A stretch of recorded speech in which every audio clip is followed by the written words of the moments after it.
বন্ধুরা, আজকে আমি বানাবো চিড়ের পোলাও। পোলাও বলতে আমরা বুঝি গোবিন্দভোগ আতপ চাল, কিন্তু বিশ্বাস করুন চিড়ের পোলাও খেতেও কিন্তু দারুণ লাগে। আর দেখছো আমি পাতিলেবু কেটে নিয়েছি, এর মধ্যে কিছুটা আমি গরম জলের সাথে খাই সকালবেলায় ঘুম থেকে উঠে, আর শেষে এক পিস লেবু আমি লাস্টে দেব।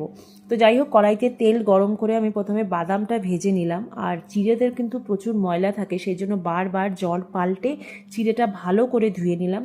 আর দেখো, পেঁয়াজ, কাঁচা লঙ্কা, কারি পাতা কেটে কড়াইয়ের তেলে গোটা সর্ষে ফোড়ন আর জিরা ফোড়ন দিয়ে আমি এগুলো ভালো করে নুন হলুদ দিয়ে নাড়াচাড়া করে লাস্টে গ্যাস অফ করে চিড়েটা দিয়ে ভালো করে মিশিয়ে নিলাম। আর শেষে পাতিলেবুর রস দিয়ে দিলাম। তৈরি হয়ে গেল আমার চিড়ের পোলাও।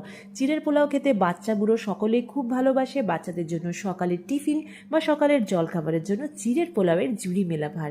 চিড়ের পোলাও আমি তো খুব পছন্দ করি। তোমাদের কেমন লাগে অবশ্যই কমেন্ট করে আমাদের জানিও বন্ধুরা। দেখা হবে নেক্সট ভিডিওতে।